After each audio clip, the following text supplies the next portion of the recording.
tell? It says camera feed. Okay. Notice I'm not in charge of the camera, still, even without Dr. Feeney here. Good morning, everyone. Welcome to our March meeting in the Curriculum Committee. Apologies for our lateness, and also a big apology to the community and to the staff for not realizing that we had picked a day that the elementaries were closed. So we will make sure that that doesn't happen again. But with that said, I am joined here by my committee members, Rachel Gilliar and Sandra Alvarez, Dr. Posse, Justin Arini, and Dr. Baer. Thank you all for joining us. Thank you to the community that is here as well. One quick note, we started this a couple of years ago, and it didn't take off, but I have a feeling it's going to start to take off in our Tuesday evening meetings and our curriculum, and hope potentially policy and budget. We are providing iPads for translation for community members to use with quite a number of languages to choose from that we think will meet needs of the community. So we hope that that is taken advantage of. Okay, with that, today's conversation is about college counseling, our progress and our vision, with our new Director of Guidance, who is joining us today for the very first time in his role. We're looking forward to this conversation. I hope you've been told that this is quite the committee, Mr. Arini. And we have very informed parents, and we do a lot of deep dives at this table, so we're looking forward to discussing everything with you. And with that, I turn it over to you, or whoever plans to start. Sure. Good morning, everyone. I very much appreciate everyone that was able to take time out of their day to be here. I'm Justin Arini. I'm the Director of Guidance. Thank you to everybody who is unable to be here, but they're able to join us via the YouTube channel. So I started back in July, and it's been a real fantastic experience here. I love Port Washington. I've been able to work with the community, meet students. The administrative team is great. Dr. Posse and I came on almost the same time, so we've been able to learn together. So it's been really, really fantastic. So today I'm going to talk a little bit. This presentation today will be focused on two things primarily. It's where our college program currently stands, as well as where we're headed as the admission landscape continues to evolve. So with that said, we will get started with the presentation. It's up? Great, thank you. So what I hope to show is that the work that we do is not just about college placement, but it's about equity, access, and long-term student outcomes.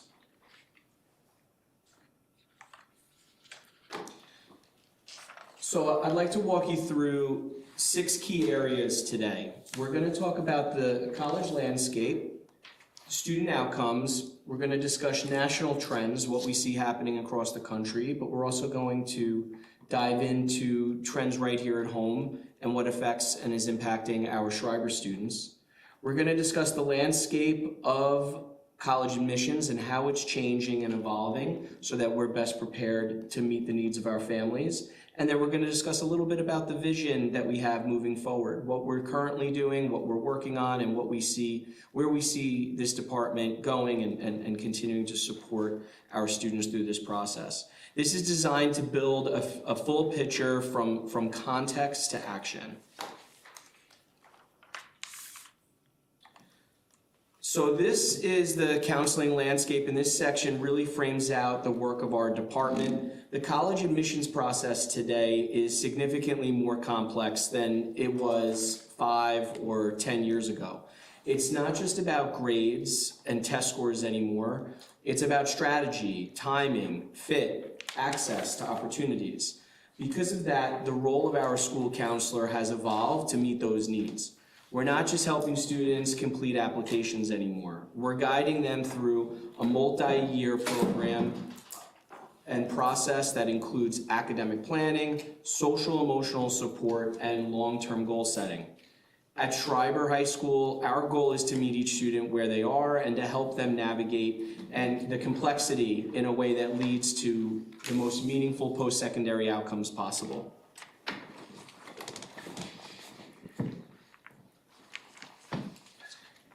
This work, as we referenced the evolution of it, and we're going to dive into that today, but this work becomes more and more complex every year. First, the admissions process is much less transparent than it ever has been. Due to changes in admissions policies, change in legislation, Supreme Court cases, the landscape has changed in that regard. So there's a lot less transparency than there once was. Despite the fact that we have access to some great data, other things are still behind the curtain. So families are making high-stakes decisions with less clarity. Second, students are applying to significantly more schools, and you're going to see a little bit about that, a little bit of that today. That increases the need for strategy. And third, and most important, what we know from both research and our own data is that earlier and sustained support leads to better outcomes for our students. That's really the foundation of everything we're going to see today.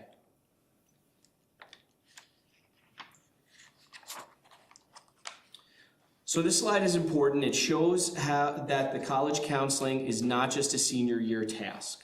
This is about working with students throughout their time at Schreiber and helping them prepare so that when they get to that culminating year of 12th grade, they have the tools that they need to be successful.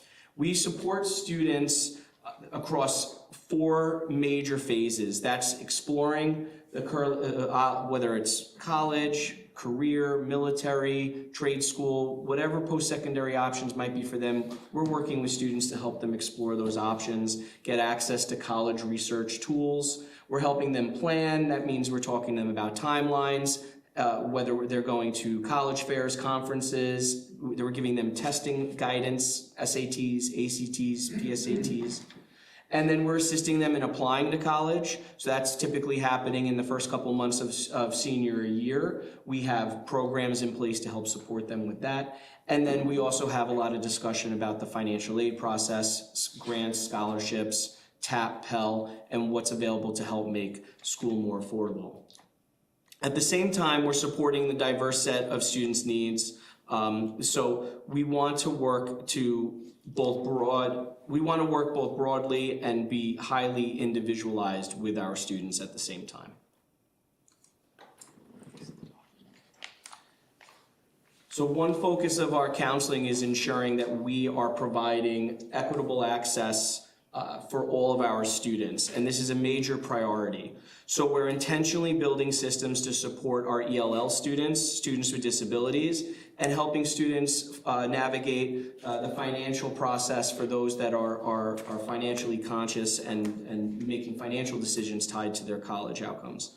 This includes things like Spanish language programs, FAFSA and financial aid support, and staff training around certain programs, for example, like SUNY's Educational Opportunity Program, which is a great program in SUNY to help students that need additional support. The goal is simple. Every student should have access to the same level of opportunity regardless of their background. At the other end of the spectrum, highly selective admissions requires a completely different level of strategy. What we've learned from our data, it's not just about being qualified anymore, it's about where and how students apply. So we focus on a number of things. We focus on data-informed school selection, strategic use of early programs such as early decision, building relationships with colleges, and we have targeted college visits for our counselors to help build those relationships and connections. This is where counseling becomes highly specialized.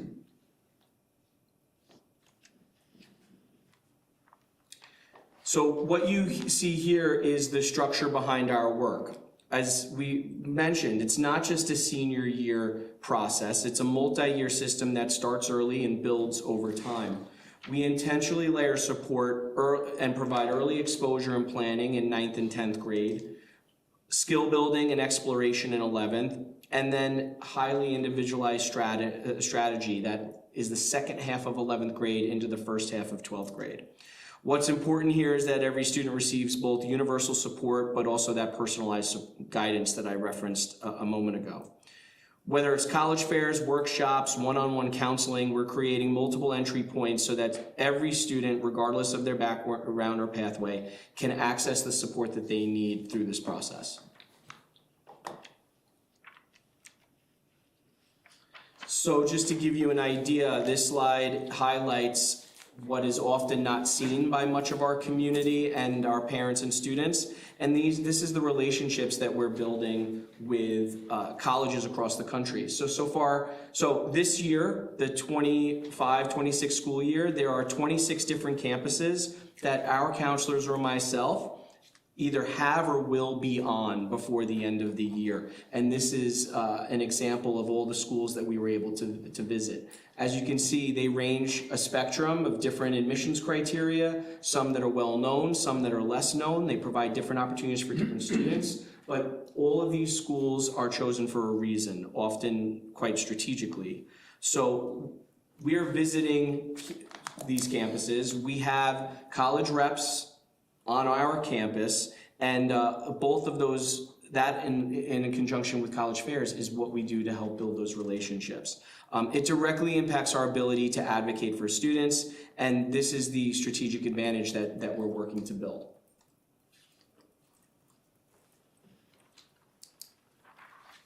So now I'd like to shift from what we do to the results, how our students are doing. So I'm going to start with just some brief overview of some data that I hope everyone will find helpful and useful. As we move into outcomes, I want to emphasize something important. Our goal is not just college placement, it's college readiness, and it's about the right fit, finding colleges that are the right fit, and not just with the student, but with the student's family. That's their expectations, their distance from home, making sure that it is financially feasible, and that it's going to give them the education that meets that family's expectations. So we look at the data, we're not just asking where are students getting in, we're asking are they prepared, are they making informed decisions, are they set up for long-term success once they get in. So this slide shows you a little bit about our graduates. We have, at the 2025, our graduating class, 90% of our students went to college. 10% had other great options, maybe military, employment, trade school. But of the 90% that chose to go to college, chose to go to post-secondary education, 93.7% of those students went to a four-year school.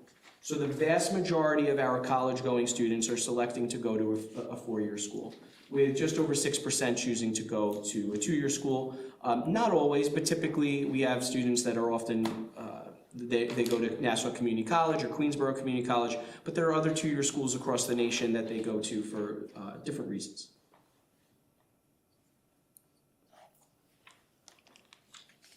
So I want to jump into the SAT data a little bit. Academically, our students are performing significantly above state averages. And the SAT results are evidence of that. This is our class of 2025, last year's graduating class. What we see is a much higher mean score in both the evidence-based reading and writing and in mathematics.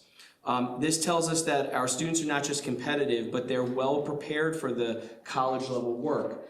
And the benchmark that you see to the right, College Board has benchmarks met. So if your student takes the SATs and scores above a certain percentage in both areas, they are considered to meet benchmarks that are, in College Board's view, help show evidence that this student will be successful in college. So this is something that our universities are looking at, and there's a lot of research and evidence that supports that if they're able to meet these benchmarks, there's a lot of evidence they'll be successful when they're on a college campus. And you could see that from our evidence-based reading and writing, 92% are meeting benchmark, where 63% are meeting in math, compared to others in the states. We're far exceeding that. So that's a source of pride. We see similar results when we review ACT performance. Higher than average composite scores and higher benchmark attainment as well. You can see there the average. So just for those that are not aware, the ACT is out of a composite score of 36. So here at Schreiber, our class of 2025, the average SAT score was a 28, which is considered quite strong, especially when you look at the New York State average of 25. And 90% are meeting the college and career readiness benchmark that ACT sets, as well as 81% in STEM. So in both of these major assessments, our students are outperforming. So another piece of data to look at is our AP results. This gives us some insight on how students are doing across different disciplines. And this slide speaks to both student ambition and institutional culture when you start looking at our AP courses and our results. At Schreiber, about 80% of our students take at least one AP course before graduation, and roughly 60% are taking 3 or more. We even have about 47% of students that are taking 5 or more APs before they graduate high school. Those are remarkable participation rates, and they reflect a school culture where rigorous coursework is a normal part of student experience. But our counseling team understands that balance is necessary. So taking AP courses alongside other challenging and thought-provoking courses is why Schreiber applicants shine. As important as AP might be, there are a lot of other fantastic courses that we offer here, and making sure that our students are prepared across disciplines and in different levels is paramount. They challenge themselves in all disciplines and inside and outside of the classroom, and that all correlates with their success in the application process. It is also meaningful that Schreiber has earned the College Board AP Honor Roll Gold Award and the AP Access Award in 2025.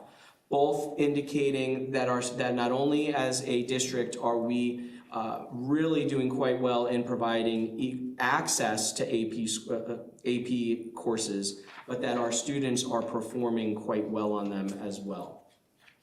That recognition tells us quite a lot, and that our advanced coursework is at a high level, and we continue to expand access to all of our students in a meaningful way.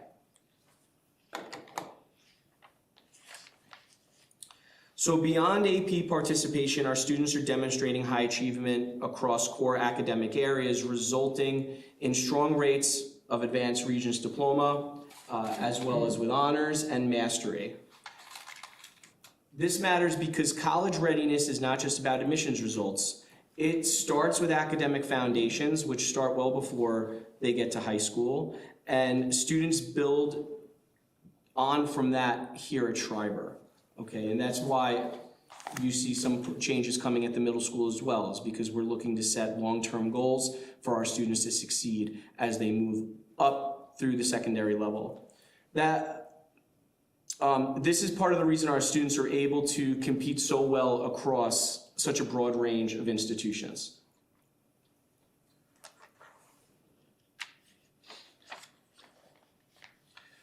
So this is intended to be a little bit of a summary and a segue into some other data that we're going to dive into in a moment. So the headline here is that the vast majority of our students are pursuing post-secondary pathways, with a very, very high percentage attending four-year institutions. But what matters more than the percentage is the range of pathways that they're doing this. So you can see that I've created 5 different clusters that we're going to review today. That includes the most selective schools in the country, very selective schools, moderately selective schools, a sampling of SUNY schools, as well as out of state schools. And this reflects a system that is really responsive to all students, not just one definition of success. And I'm excited to dive into this with you. So there's quite a few schools on this list, and I recognize it's a little hard to see everything here, but I will help you navigate this slide. This is our most selective schools in the country, a sampling of colleges that our students are often applying to. So this slide is important because it challenges a common assumption about highly selective admissions. When we look across these institutions from the class of 2023 to the class of 2025, Schreiber students posted a combined acceptance rate of about 21% across 20 top universities, which is significantly higher than the national average of these schools, which I will take a moment to go back. You could see that the national average is significantly below 10, but we are producing, it's at 6.3%.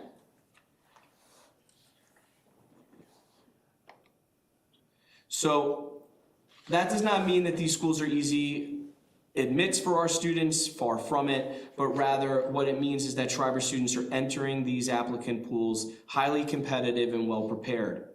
The bigger point is that our students are not just applying ambitiously, they are earning real results in the most competitive segments in higher education.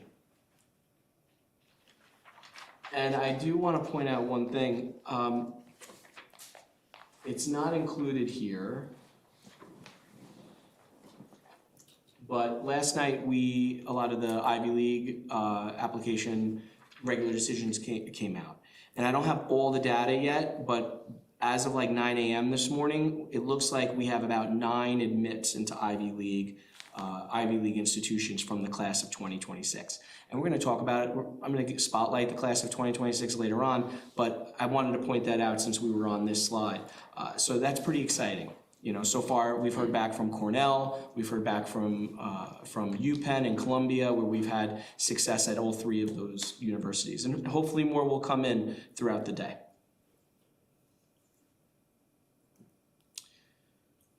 So in this selectivity cluster, our students remain competitive. This is a combined acceptance rate of about 10% across 10.2% across 12 universities, including strong outcomes in places like Georgia Tech, Michigan, and Emory. What I would emphasize here is that these are still very difficult institutions. So even when acceptance rates are lower than we might hope on an individual school basis, the larger takeaway is that our Schreiber students continue to perform credibly in very challenging admissions environments. This is also where strategy matters more and more, not just where students apply, but how they build a balanced list around schools such as these. This slide shows some of our strongest outcomes. This is for moderately selective schools ranging between 20 and 35% acceptance rate. At this level, Schreiber students clearly outperform national averages with especially strong results at Wake Forest, Case Western, and Lehigh. To me, this illustrates the value of college fit. When students target schools where their academic profile, interest, and application strategy aligns well, the outcomes become much stronger. So this slide is not just about acceptance rate, it's about the importance of helping students find the right level of selectivity at the right institution and leaving that family with the perfect fit.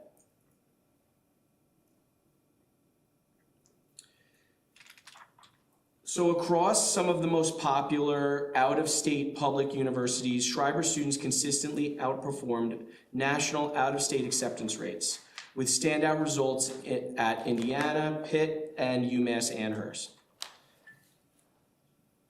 I want to point something out that's often not taken into consideration, and we have a segment of this presentation that will go into it.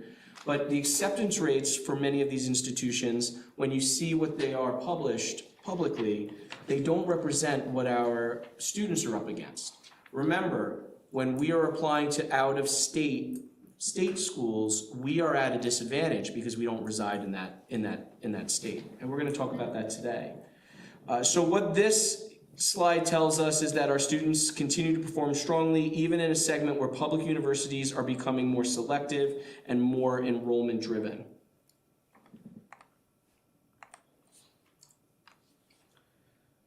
This slide here highlights our SUNY institutions, and it reflects both strength and consistency. Across the 6 most selective SUNY institutions, Schreiber students outperformed national acceptance rates at every single school, with 817 acceptances across over 1,000 applications. For me, this reinforces 2 things. First, Our students are very well prepared for strong public university options, which includes our research centers. And second, SUNY continues to be an incredibly important part of the college landscape for our students. This is high quality, affordable pathway for many of our families, and our data shows that Schreiber students are very successful in that space. So here is just a snapshot as of a couple days ago of all of the different institutions alphabetically that our students of the class of 2026, so our current seniors, have been accepted to so far.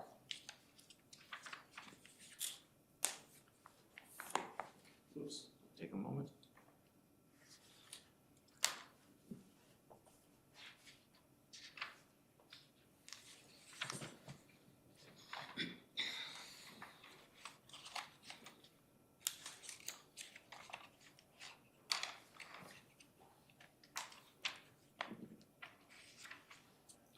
So now we're going to dive into the national admissions trends, what we could see across the country. This is where we shift from outcomes to understanding why those outcomes are happening. Because one of the biggest misconceptions in college admissions is that if you're qualified, you get in. What this data shows and what national trends confirm is that the process is much more nuanced than that.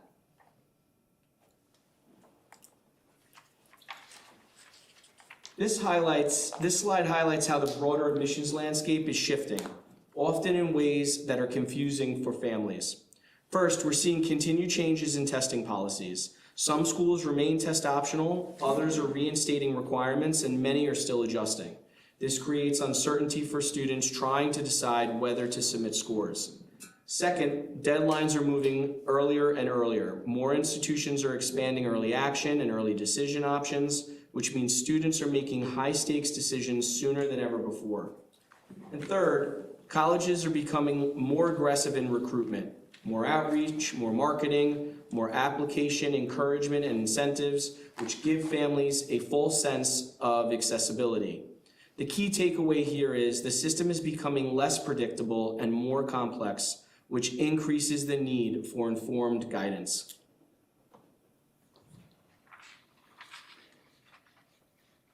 What all these changes lead to is a very different student experience than we've had in the past.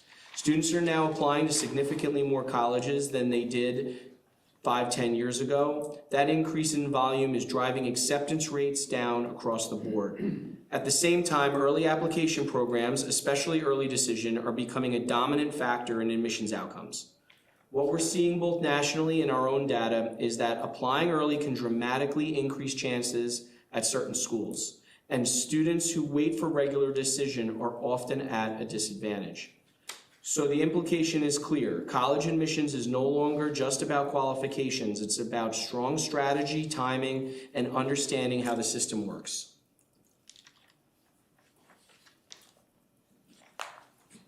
As we move into the next section, I want to frame how we approached our analysis. We didn't just look at acceptance rates, we looked at application strategy, academic alignment, institutional factors, because those are the variables that are driving these decisions.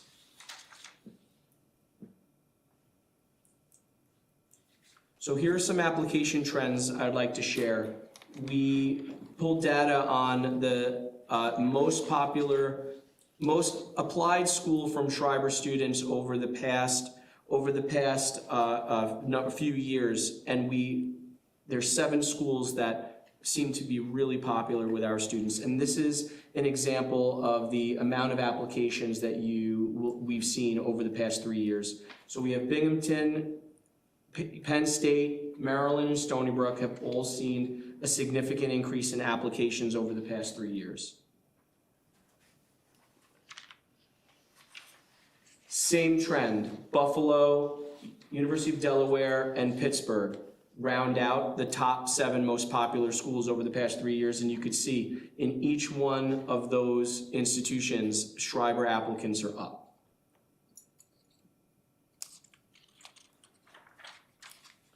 This section is about moving beyond the surface level data and understanding how admissions decisions are actually made. For our students here at Schreiber, this is critical. because understanding how the system allows them to navigate that system more effectively. Can I just ask a clarifying question? Of course you can. The last two slides, these numbers are numbers of applications I was just read it or down. number of admits? Those are It's applications. It's, okay, it's applications. Yes. Which the last year, excuse me, the last year was our biggest year, right, of students that I was told? I don't know in how No, long, like but it was, Graduating class. Graduating Was a class. bubble. Yes. It was a bubble group, Yeah. okay. So I referenced earlier a little dive into out-of-state state schools.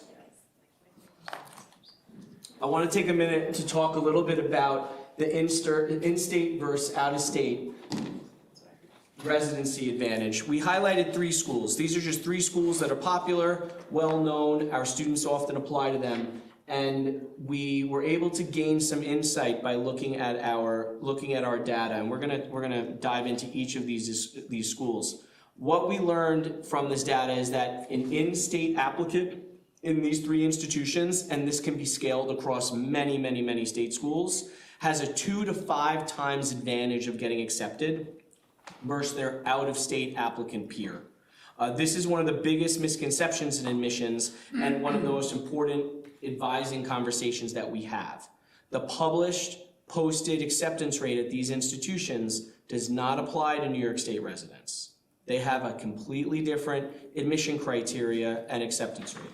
So let's dive in a little and you'll see where I'm going with this. So out of the Schreiber applicants, this is Schreiber data. This is our students here. We have seen that UNC Chapel Hill has an in-state acceptance rate of 40%, but their out-of-state acceptance rate is 10%. And that is, that is their national out-of-state acceptance rate, not specific to Schreiber, pardon me. The University of Michigan, 39% in-state acceptance rate versus a 15% out-of-state acceptance rate.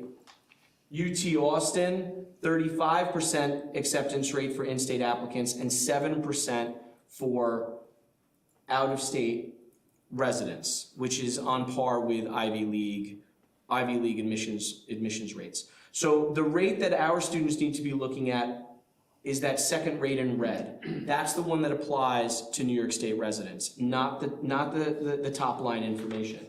And I don't have the data in front of me on all of them, but some of you may have heard, I believe we had 10 students accepted to UT, to University of Texas at Austin this year. So when you consider the acceptance rate for out-of-state students and you start to think about how competitive our students are, they're doing remarkably well, both at the well-known private, highly selective private schools and also these state schools that are often just as or more selective than a private institution.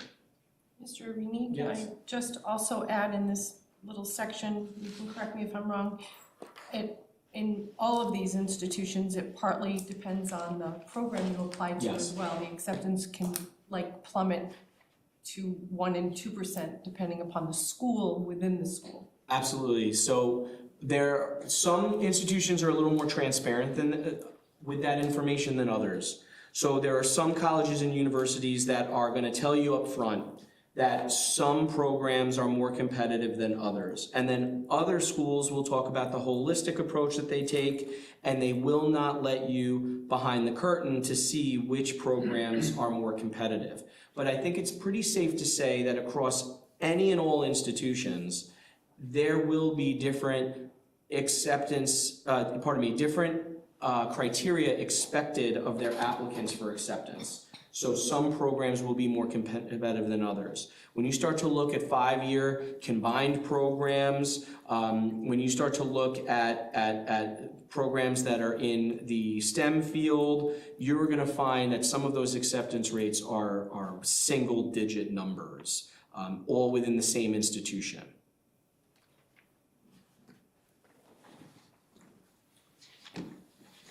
So moving on to how some selective colleges are really deciding on whether or not they're going to accept a Schreiber student. So up until this point, we've talked about how the system is changing and how students are responding. But the real question is, what actually drives admission decisions today? Because what we're seeing both nationally and right here at Schreiber is that students who look very similar on paper are having very different outcomes. So same GPA, same test scores, same level of rigor, but yet very different results. So the question is, what are we missing? What I want to show you next is where our internal data becomes incredibly powerful, because when we look closely at our own outcomes, patterns start to emerge, patterns that fundamentally change how our counseling team is advising students. I'm not understanding the first bullet for UPenn there.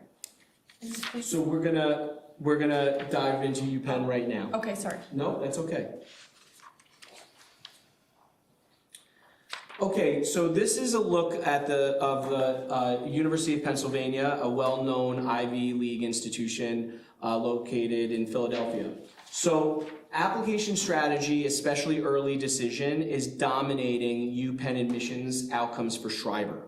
So what we see on the right is a scatter plot, and that scatter plot shows 5 years worth of data of students that have applied to UPenn and their outcomes. You'll see in the top right corner there's a box that's indicated. That box represents the middle 50% of UPenn admits based off of their published data. So if you fall in or above that box, or in or to the right of that box, you are meeting their middle 50% of accepted students nationally or exceeding it. Okay? Now to the left, you're going to see some data that hopefully you find interesting. So the middle 50% of academic range, Schreiber students have a 31% acceptance rate. So 31% of Schreiber students that apply to UPenn and fit within that middle 50% of UPenn's published rates or above, 31% are accepted. 92% of admits are accepted early decision. Within that 31% of our, which is middle 50%. So out of Schreiber students, and I'll just say this one more time because there's a lot of numbers being thrown around. Out of our students that apply to UPenn, if they meet the middle 50% or above, 31% of them are being accepted, which is remarkably high across national data. But key takeaway here, 92% of them applied ED, early decision. The early decision acceptance rate for UPenn nationally is 46% versus single digit overall. That leaves a difference of a regular decision acceptance rate when you consider all different acceptance admission types down to under 2%. So what is this telling us? This is telling us that if you're applying to UPenn, there's one clear winner on how to apply to this institution, right? It's early decision. If you're not applying early decision to UPenn, you've put yourself at a remarkable disadvantage. That's both nationally and particularly if you're a Schreiber student.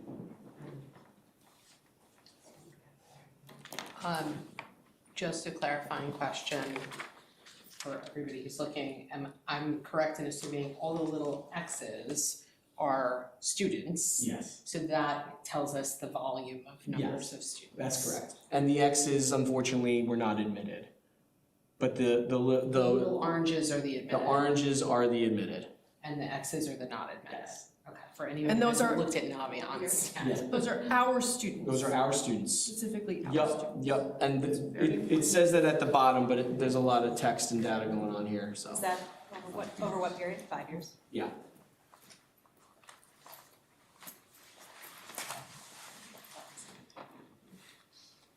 So now we're going to take a look at Cornell. So Cornell's a little bit different. So at Cornell, strong academics are necessary, but not sufficient. We saw students with top stats both accepted and denied. It's not just about meeting benchmarks, it's about how applications are positioned and when it's submitted. So over that time, we've had 141 applicants. 34 of them have been accepted. That's a 24% acceptance rate. Of that, 36% are early decision. So the early decision rate is not as staggering as UPenn, but we can still see a statistical advantage against an institution that has a single-digit overall acceptance rate. So we're starting to see a trend, right? That early decision, it gives a Schreiber student an advantage in the process. Some institutions more than others. I have another question. Yeah. So I know one of the things that people will tell you is the early decision has embedded in it people who are recruited. So it has athletes in there, but Sure. I think all schools won't tell you what No. percentage that is. Are we tracking it internally for Schreiber so that we know what impact the recruits are having? So not currently. Our counselors know their students, so when I sit with them and we review this data, they're quick to point out who were the athletes, and they know. But are we formally tracking it in a way that we're gonna be able to mine that data and use it effectively? Not currently, but there's gonna be a shift coming, and we're gonna talk about that shift a little bit later on. And one of the things that we are going to be focusing on moving forward is our ability to collect really meaningful data and then how we're gonna use it, okay? And athletes only represented. Yeah, so the other thing I wanna point out is that the athletes, and if we're talking about the institution as a whole, not just the Schreiber students, yes, they're often embedded in those, but they really do represent a very small percentage of those students. We, for example, had 11 seniors that we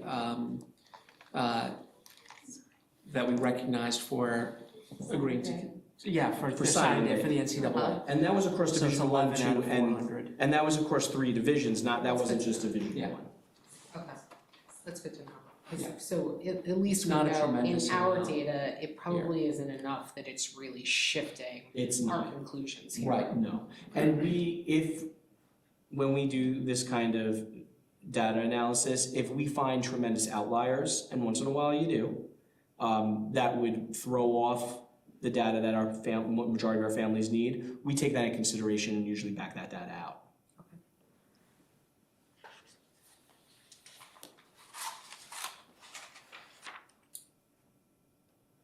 So UT Austin, we've talked about UT a little bit today. So it's a state school, so it's important to understand, as we referenced earlier, that state policies heavily prioritize in-state applicants. Out-of-state students face significantly lower acceptance rates. Even highly qualified students can be at a serious disadvantage based on their residency. So when you step back and look at this all together, the message is really clear. Being qualified is not just enough anymore. Admissions today is driven by strategy, timing, and understanding institutional priorities. So, University of Texas, like many schools, they have an obligation to Texas residents. If you attend a Texas public school and you have a 90 average or above, you get automatic admission into UT Austin. So think about what a big state, highly populated state, and what a popular school this is. And now think about all the students that automatically qualify to attend this institution over a New York State resident. All of our students are vying for the remaining spots that are left over. That's why you see a 7% acceptance rate. So the fact that we have 10 students in the class of 2026 getting accepted to a school like University of Texas at Austin, okay, not all that dissimilar than the 9 students we have that heard last night that they were admitted regular decision to the Ivy Leagues. That's pretty remarkable stuff. And that doesn't even include our early decision applicants from the fall of the students and we're tremendously proud of their achievements as well. So there's a lot of great takeaways here.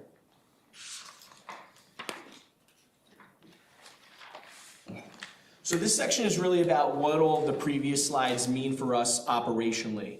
The admissions landscape has changed, there's more competition, more volume, more complexity, and more pressure on students and families. So the takeaway is simply not just the college admissions is harder. The takeaway is that the work that our counselors do every single day has become more specialized, more strategic, and more time intensive. This is the environment our department works in every day, and this section begins to show what that looks like on the ground. So these numbers help quantify the scale of the work. For the class of 2026, so far, this application season, believe it or not, is still not over. Schreiber students have submitted 6,264 applications to 499 unique institutions. And included in that is over 2,700 early applications. So that's going to be early decision, early action, restrictive early action, or they perhaps applied rolling, but did so during the early priority time that we often suggest our students take advantage of. From a counseling perspective, this creates a much larger volume of transcript requests, recommendation support, essay advising, deadline management, parent communication, and then of course the individual strategy conversations.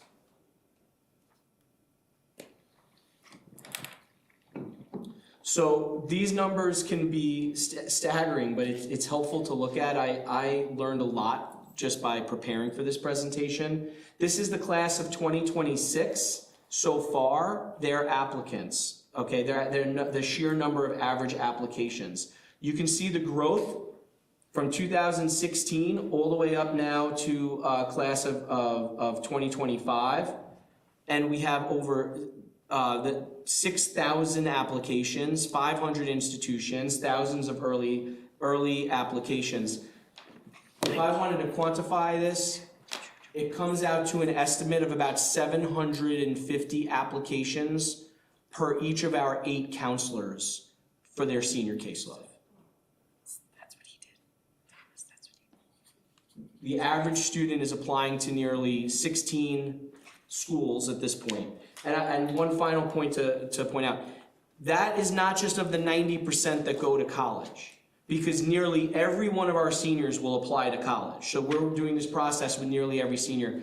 The 90% that we talked about earlier in the presentation, that just represents the percentage that choose to attend college. It doesn't mean they didn't apply. Is that functionally common? Yes. Yeah, we talk about that. So Dr. Pasiad asks why? Why do we see that increase? And we see it nationally, but we really see it here at Schreiber. It's a function of a couple things. It's a function of Common App, continuing to expand the number of schools that you can apply to. For those that are not familiar, Common App is an application where students complete the bulk of the information once, and then that could be applied universally to as many institutions as they like. So it's the ease of applications have gotten much better.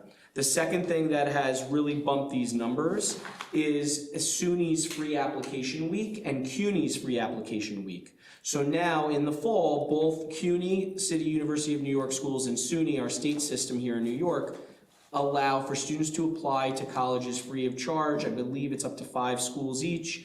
That has upped because now students have nothing to lose by submitting additional applications. And then finally, the last thing is that all the changes in legislation, policy have allowed schools to challenge the national admissions association, college association, it's called NACAC. And what has happened is now they are able to market and incentivize students like they've never been able to before. When I applied to school, they couldn't do the things that they're doing now. So that includes free applications, incentives to apply, scholarships if you give them an answer in a week, all these different ways that they can market to our students and incentivize them to apply and to yield, which is their transfer from an application to a deposit, and a deposit to a resident in a bed. So I won't mention the school, but a couple of years back in the dark ages for my students, my children, There was a school that made applications free so that it would drive up applications and drop their acceptance rate, Yeah, having nothing to do with anything else. right. So all of these things are happening. All of these things are happening. And remember, there's over 4,000 different colleges and universities. Each one of them has an admission department, a financial aid department, and most of them have marketing departments or consultants that they work with, just like any big business. So each and every institution they're all in the application business. Whether that means they're making their money off the application itself, or they're making their money indirectly, such as the way you just described, where they are toying with their data and their numbers. So there's a lot that goes into this. And that's why when you are online, or you're Googling a school, or you pick up a college book and you see their data, you gotta dig deeper. And that's what your counselor here at Schreiber is there to do, to help you dig deeper to see how that really supports your child and your family through this process. So, as I mentioned, I started in July. I've spent a lot of time, and I will continue to spend a great deal of time meeting with students and parents and community members and organizations to get as much feedback as possible. I'm currently doing a needs assessment of our K-12 guidance program, and I hope to come back one day soon and talk a little bit about our guidance program, pre-K to 12. Though today the focus is our college data. And this slide here is really important to me because it reflects what we've heard directly from families and students. The feedback was very consistent. Families want earlier communication, clearer guidance around Naviance, better access to counselors, more individualized advising, stronger advocacy for Schreiber students, and more clarity around GPA and course rigor. What stands out is that these are not disconnected requests. They all point to the same larger theme. Families want a more proactive, more transparent, and more personalized counseling experience. That feedback has directly shaped the vision and our initiatives that will come next.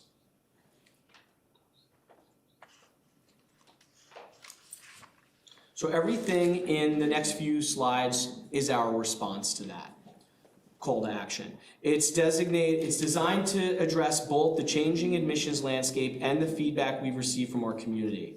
The focus is on meeting students where they are, expanding access, strengthening systems, and ensuring that our supports evolve alongside the demands that students now face through this process.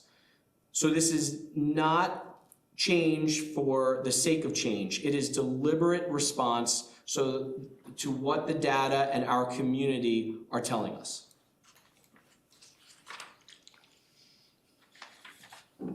So this is one area that we're very proud of, and that's that Schreiber High School offers 33 AP courses, 21 dual enrollment courses, and that access expands significantly by grade level. So we have 7 APs available in 10th grade, 12 in 11th grade, and 27 AP options in 12th grade.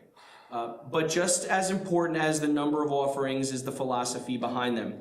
We are intentionally working to reduce prerequisites, expand on-ramps, and increase flexibility so that more students can access rigorous coursework over time.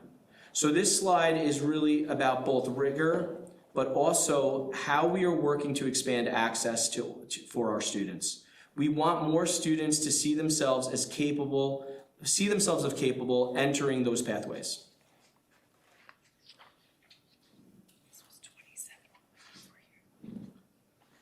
So this slide shows where we're headed next. We are continuing to build a stronger and more flexible pathway through new offerings like AP Seminar. That will be our first AP course open to 9th graders, additional on-ramp courses in math, expanded upper-level electives, and continued growth in dual enrollment. What I want everyone to see here is that we are thinking long-term. We are not just focused on senior year application processes. We are building a stronger academic pipeline that begins earlier and creates more entry points into advanced work. Ultimately, this is about preparing more students for college and career success by giving them access to challenging, engaging, and relevant pathways throughout high school.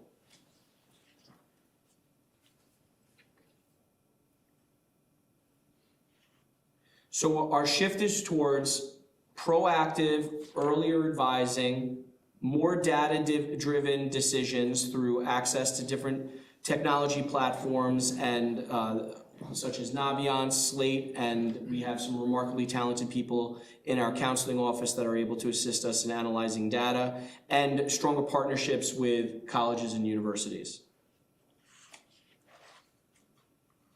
So some key initiatives include starting in ninth grade and expanding access to early college information and really focusing on the transition from Weber to Schreiber, making sure our students are well assimilated and giving them all the resources they need early on, but in a meaningful way where they can process that information and apply it effectively. We want to expand our student programs and increase parent enrichment. You may have seen that there's been an uptick in evening events hosted by the guidance office this year. That is because we are trying to get started early in providing parents with access to this information. We will continue to expand on those evening events into next year and beyond, and even going down to Weber to provide our Weber families with early information so that they're better prepared when they get up to Schreiber in ninth grade. And then additionally, we're looking to build strong relationships with colleges and universities so that the Schreiber student not only stands out, but when we're in a position to advocate for our students, we have a contact, a representative, and a friend that we know is going to hear what we have to say and consider our students for acceptance. This is about building a system. This is not just about building programs. It's multifaceted.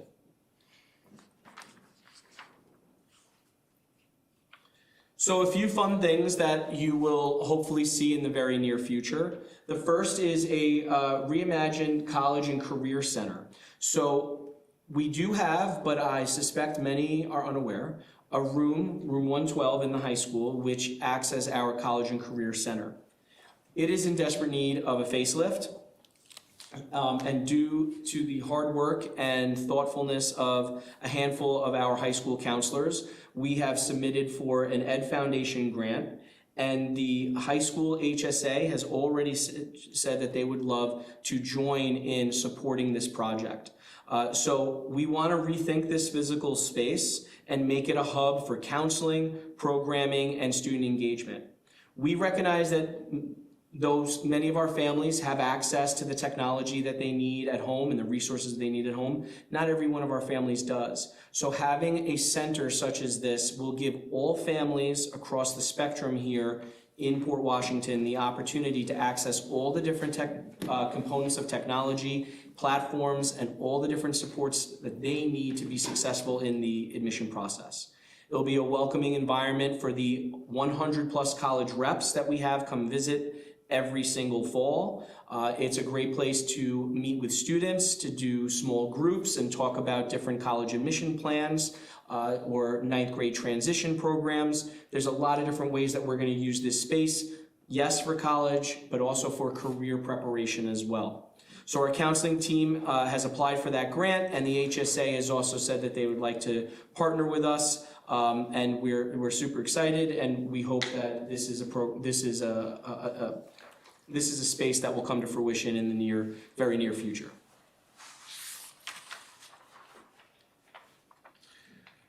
So another fantastic opportunity that we are using we're exploring different grant opportunities to help fund would be a partner in test prep. This would provide our students an opportunity to access free of charge SAT, ACT preparation programs. So some of you have probably heard of Khan Academy. Khan Academy is free and online. It's fantastic. If you haven't seen it, I think your students should definitely try it out. But there are programs out there that are more robust, more targeted, and give even much more specific feedback that's individualized to your child. There's programs that we've had here in Port Washington in the past that we don't currently at the moment, programs that I've worked with as well, that I think would really be a benefit for our students and would cost our families nothing. Dr. Feeney and I are working to secure grants to help fund this as well, and we believe that this would really help drive outcomes for our kids. Are these all online programs? Yeah. There are in-person options. changes, of course, the budgetary component of this. So we're primarily looking at the online options.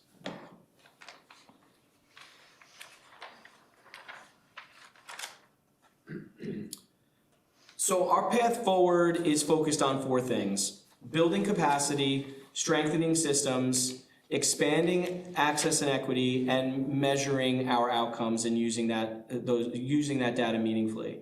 Ultimately, it is about ensuring that every student, regardless of pathway, has access to the guidance that they need to be successful. I'm very proud of our counseling department. They do a tremendous job, and they are, every day, we're having really meaningful conversation. Just this morning, I'm on my way in, my team knows that I'm presenting, and they're texting me and calling me every 5 seconds to give me updates on which kids got accepted last night with those regular decision Ivy League outcomes. So you have 8 fantastic counselors that are really committed to your children and making sure that they are supported through this process, and they're here to support the parents as well. So with that, I would love to take any questions that anyone has about the process, about schools, about how we secured this information or data, resources, anything at all. Oh, you want to start do you want to go back to the rest of this, or are we done? I have other pages. I was just gonna say and last night there was, Okay, this is where you plan to I stop. think last night's was a draft, okay. Okay, and okay, I'm not sure what you have in front of you, so I apologize, but I They will wanna take mine? take a look. Are okay. they different? Yeah, last night. Yeah, it's. Okay, I often, thank you, I'm gonna start with thank you. There was a lot to take in and a very comprehensive discussion about specifically college counseling, not the department, which It we was not, also have many questions about and we will save. I'd love to come back to talk about the Yes, department, because we yes. have just as many amazing counselors, K to 8. Listen, our curriculum agenda is always 20 topics long and we don't have enough meetings. but Okay, fair enough. It's on the list. So I, of course, always pass it off to my fellow committee members, but I am not going to give up my time this time unless you guys cover my questions, because I have quite a few. Why don't you start? Oh, is that okay? Okay. Some comments, some questions. Sure. Getting to the ED topic, early decision. Even, again, back in the dark ages, when I was experiencing this, ED was known to be a better pathway. Correct me if I'm wrong, the problem with ED for many families is the question of a financial package. Absolutely. Can you please explain that? Yes. So early decision, there's a couple different early application types. I referenced them earlier. There's early action, restrictive early action. I referenced rolling, though that's not specifically early. But this question is regarding early decision. Early decision is binding, which means you can only apply to one school early decision. And if you are admitted to that institution, you are required to go. You're not allowed to go to a different school, even if you're accepted elsewhere. This is why when a student chooses to apply early decision, both the student, the parents, and the counselor sign an agreement. Essentially, it's a contract stating that if I get accepted to this school, independent of all other information that I know, such as a financial package, I will attend this school. How it benefits the colleges, I'll reference how it benefits the colleges and how it benefits the families, and the very real issue that has to be considered by each and every family before applying early decision. How it benefits the colleges. So colleges they're in the students in beds business, right? They want to take a student and put them in a residence hall. That's what they want to do. And don't let the non-for-profit or the .edu or .org at the end of their website fool you. They are there to turn a profit. So when they are able to accept highly qualified applicants early in their process, without having to commit any scholarship money, grants, financial aid packages. It gives them what they need early on and allows them to allocate their resources elsewhere. So they're just like our students get a decision early, they get a decision early, and they get a decision, no strings attached. They don't have to wait till May or June to find out if that regular decision acceptance is going to come to them or if they need to pull kids off of a waiting list. So it helps shape their class much earlier. And for highly selective institutions that are looking to build a class, they're not just looking to accept students, they're looking to build a class. Accepting students early gives them better insight in building the class the way that they want to. How does it benefit families? Well, we saw the acceptance rates, right? If students apply ED, there is a significantly higher acceptance rate. So there's an advantage there. But the key, what's the rub?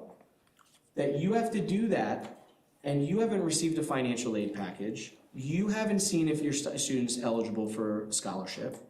And yes, they still will perhaps receive a financial aid package or scholarship if they would have been eligible for, but the school doesn't have to commit to one in order to secure you as a resident student next year.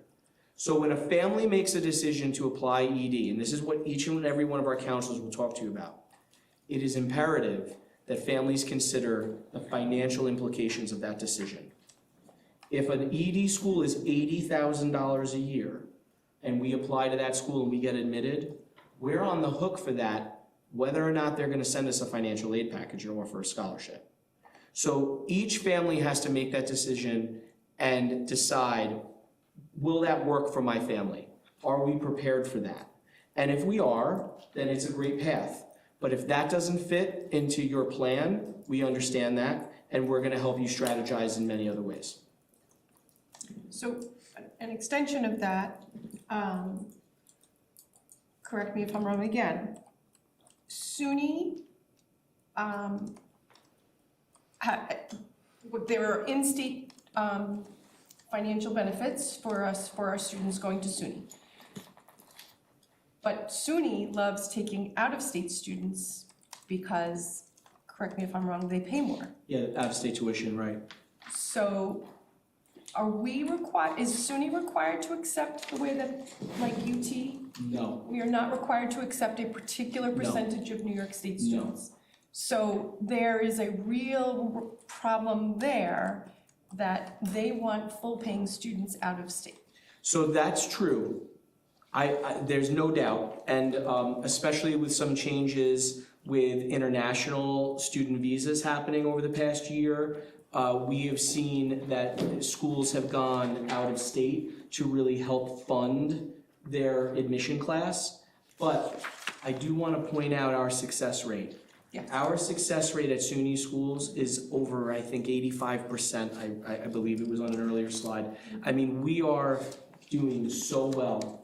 And the schools that I pulled are the most selective schools, which include the research centers in Albany, Binghamton, Stony Brook, and University of Buffalo. So the fact that we're getting accepted at that rate, that's exceptional. So even in spite of all that, our Schreiber students are still doing really well. Mm-hmm. Yes. Okay, two more. Your reimagining of the College and Career Center. Yeah.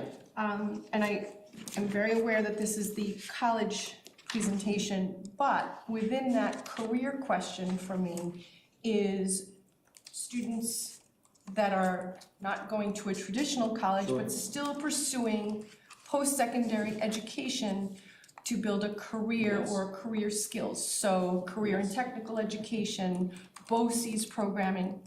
So will we be focusing on that 10% of our students that are not, quote, college bound, but still looking for more education to build skills for a career? Absolutely. So for the purpose of today, I leaned into the college piece. But as I referenced, that space is going to be multifunctional and is going to be used for all of our students in advancing to their post-secondary options. So when we have military recruiters, that's the space that they're gonna be using. If we have representative from trade unions come in, that's the space that they'll be using. When we wanna sit with a student and go on Career Zone or ONET or one of these great platforms, or the Department of Labor, or we want to help students fill out certain applications, whether it's job applications or help them prepare for some of the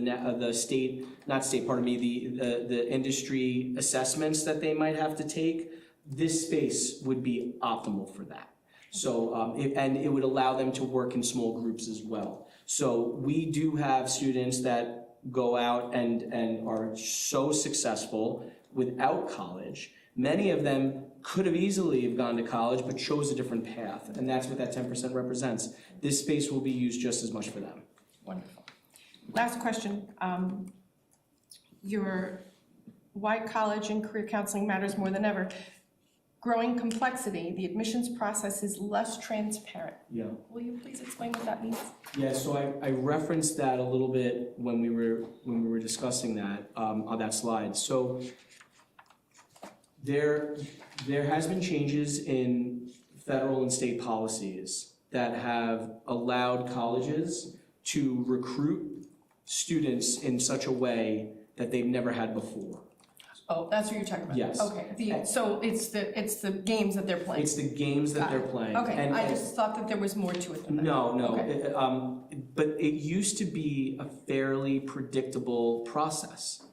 It's much less predictable, and it's changing constantly.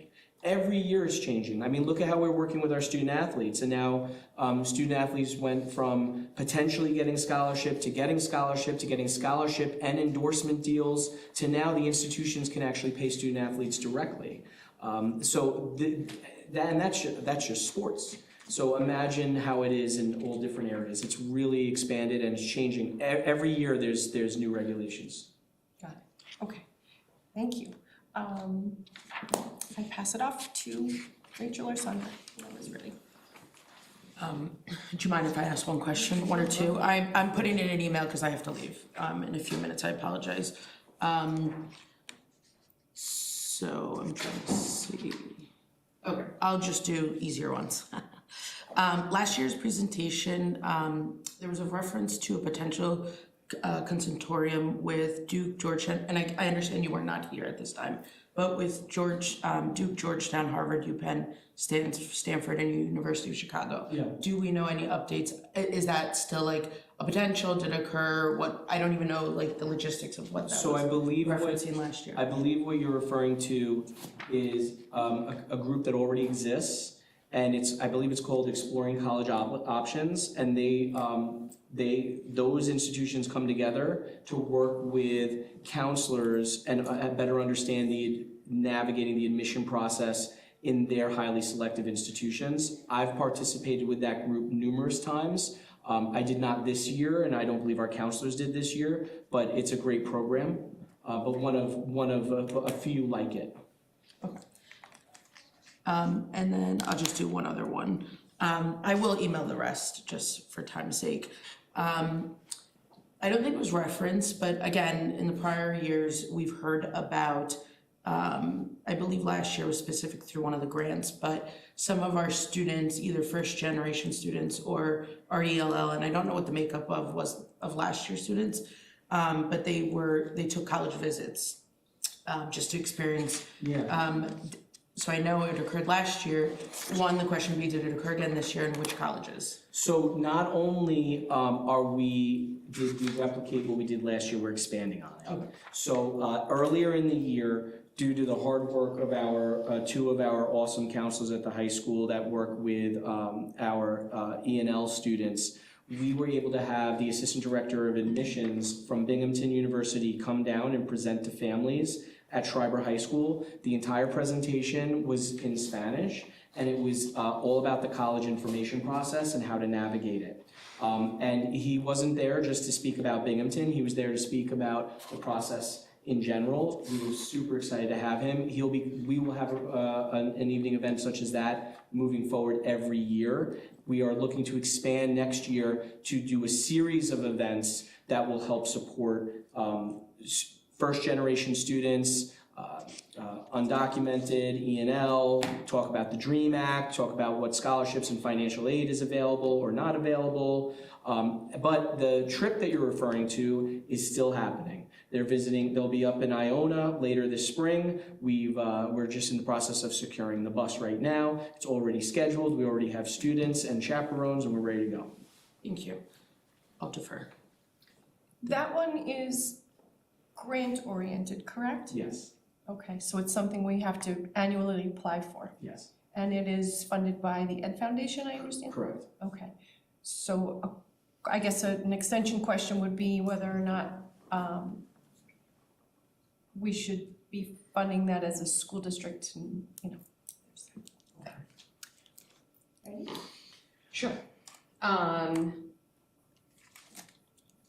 just gonna start. I have a bunch of different ones. So I thought the analysis of the college acceptances was interesting, not for the specific colleges, but more the comparison that the couple you threw in there, there are different takeaways and maybe different strategies.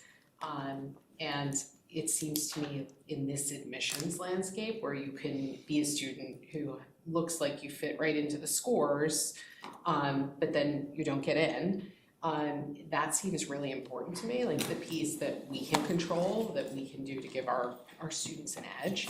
Is that analysis being done for the other colleges? I know the data's there for it. Is there a way that we're rolling that out so it actually helps students as they're analyzing what to do? I am so happy you just asked me that question.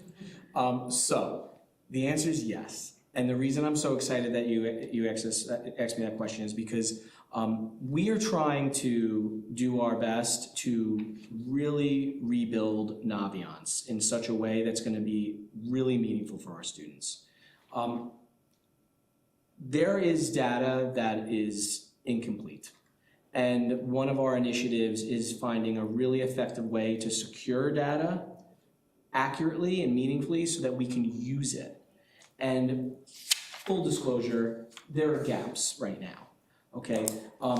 With the support of the board, with the support of Dr. Posse and Dr. Shields, we were able to find someone in our office who already existed, a remarkable person in our office who has a knack for data, at drilling down, building reports, and we are working with her to really expand the resources that we have to the point where it's going to become more meaningful than Naviance, hopefully by next year. So the analysis that you saw today, much of that analysis was surface level. It was done in conjunction with a team of people, one of which is Julie Welsh. She's been remarkably helpful. She will be embarrassed now that I said her name out loud. And she is doing remarkable work for us. So her and I pair together.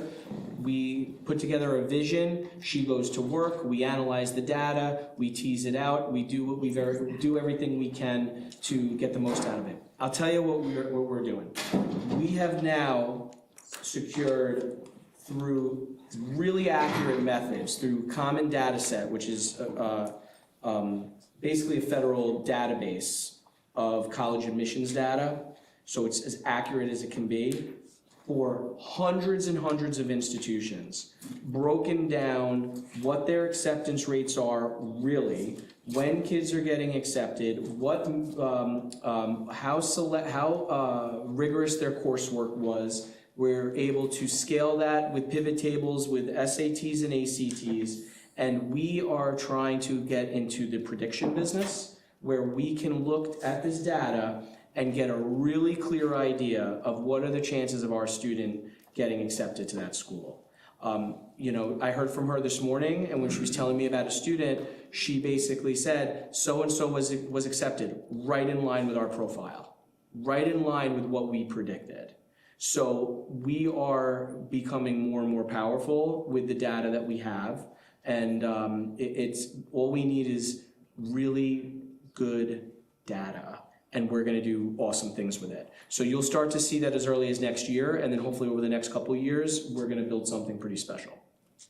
That's great. I mean, that seems really important to me. I mean, I always tell my kids, like, when I applied to college, and probably most people in this room, the guidance office had books. Yeah, And you looked up the colleges and they told you the range Yeah. and the mean of SAT scores and GPAs. And if you were above the range, you knew, like, I got a really good shot here, like it's not 100% still, but it's like very good. And if you're in the middle or you're below, this is my reach. And if you're in the middle, this is my target school, I'm gonna get in. And then safety schools, like, you could extrapolate in a different way. And there were surprises, but they were surprises because they were less expected. And now we have a different climate where Different it feels like students are working very hard yes. to be above the range of everything, and then they're tossing a coin. In some cases, it feels that way, right? And I totally understand. And what we're trying to do is make it smaller, make it more predictable, and giving families access to greater data and greater resources. We want to help families interpret that data, but one thing that we see here is we have our average applications per student at Schreiber far exceed the national average. Now, it's going up across the country, but not as high as it is here at Schreiber. And as Dr. Passi referenced earlier, there's lots of reasons why, but what we see is that our students are really striving for reach schools, which is a good thing, to be clear. So when you strive for these reach schools and you're applying to so many of them, there's a few things that happen. First of all, they're less predictable. The landscape has changed. So it is not uncommon to get more denials. So what we've seen is a change in certain acceptance rates, but then when you do a deeper analysis, you have to ask yourself, okay, well, did those students meet the middle 50%? Because if those students didn't meet the middle 50% of accepted students, the predictability was they were going to struggle to get accepted in the first place. But they were able to apply for free or with a click of a mouse, and they said, what the heck, I'll give it a try. And that artificially lowers an acceptance rate for Schreiber students. And that is happening here because we apply to many, many schools.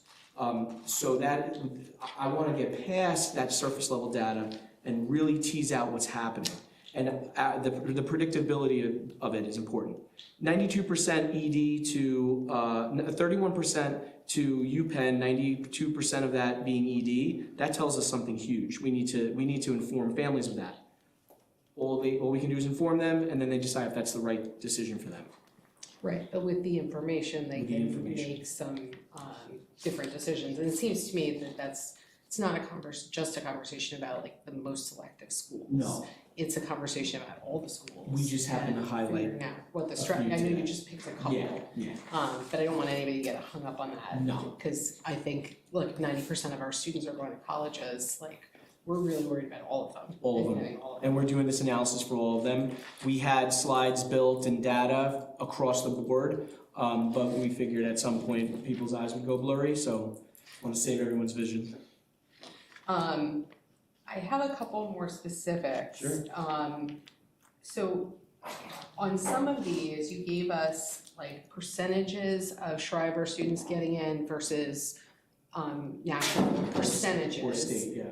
Is percentage, I don't know what the underlying numbers are on that. Are the numbers high enough that a Yes. percentage is a meaningful thing? Yes, that was taken into consideration. So the reason why we chose the schools we chose was because they were popular with our students. We felt that the sample size was going to be much more reliable. Some of the presentations you've received in the past, they really got detailed into specific schools, but when you only have 4 or 5 students applying to a school and 0 to 1 getting accepted to that school, the data moves it's so volatile in that way. So that is why we did this. We chose schools that had a lot of students apply to, while also mixing in very popular schools, very high selective schools, even if they had less applications, but we did it as a cluster. So that way we can see what is our rate. Well, our rate against the most selective schools in the country is 21%. That is meaningful. That is meaningful. So we're able to now say, maybe that's not 20% at Yale, but it's 21% of schools in the top with 10% acceptance rate or lower. And that to me was meaningful, and that's why we shared that. Okay. On the benchmarks for the SAT and the Yes. ECT, what are the numbers for the benchmark? Does the College Board set what those benchmarks are? Yes, they set it.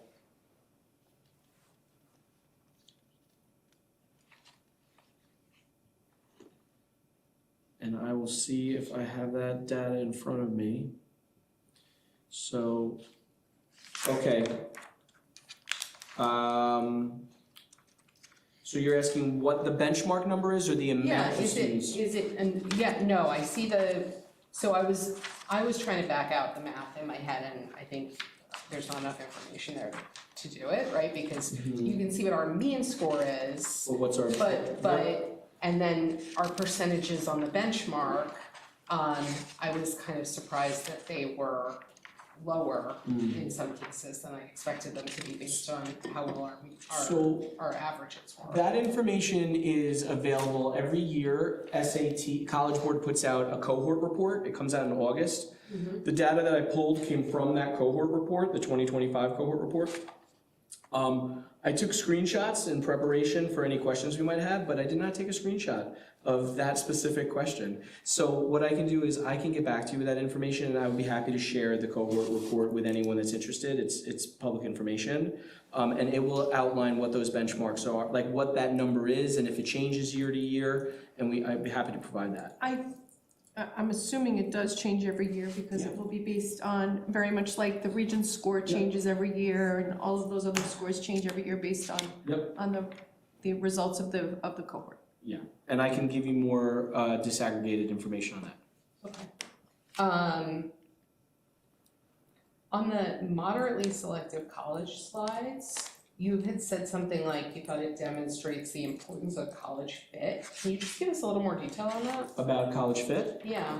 Yeah, so what College Fit is referencing not just finding strong students academically with strong schools, or what's the average SAT and GPA for student A, find a school that has the same average and matching them together. That's too antiquated. That was the way we applied and saw higher acceptance rates back when that it was a lot more rote. Now, however, we want students to be successful. Here's what we want.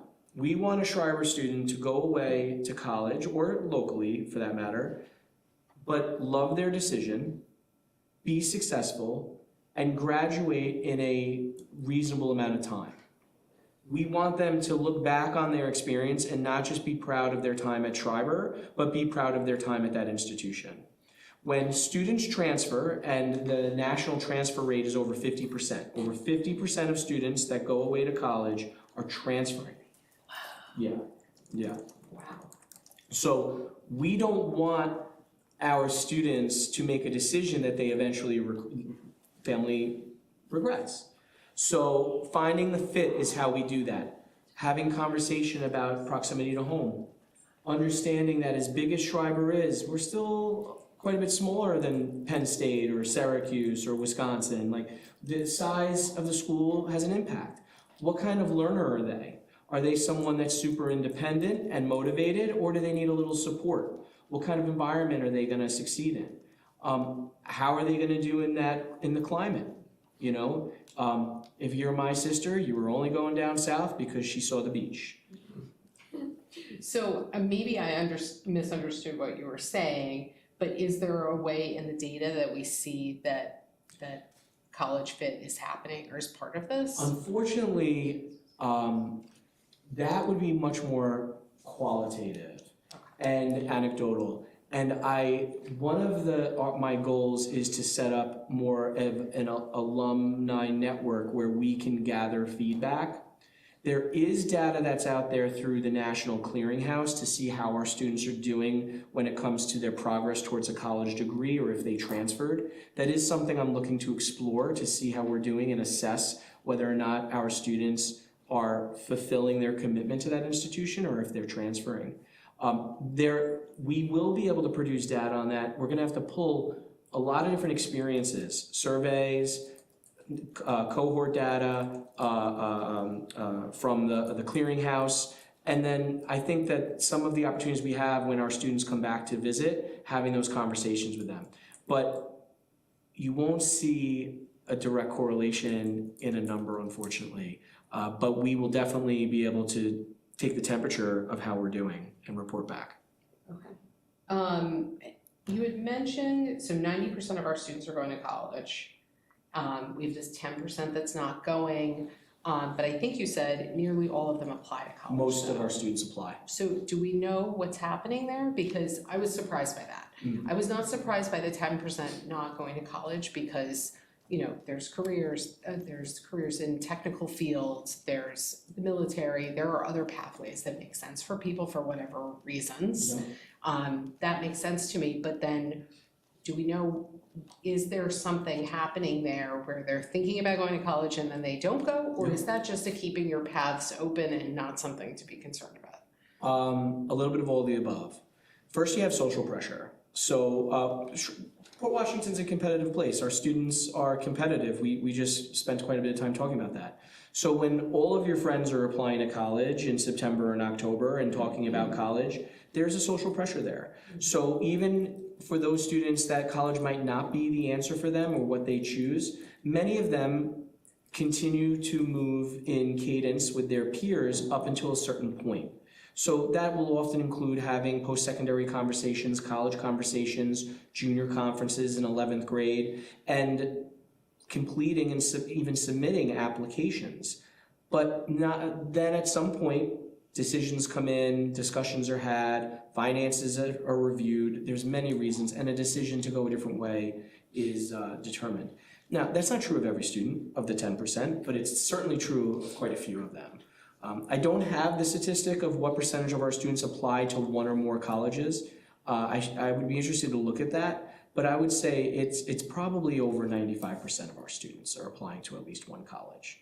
This brings up a thought that I think was mentioned at this table. It might have even come from Dr. Bear at some point.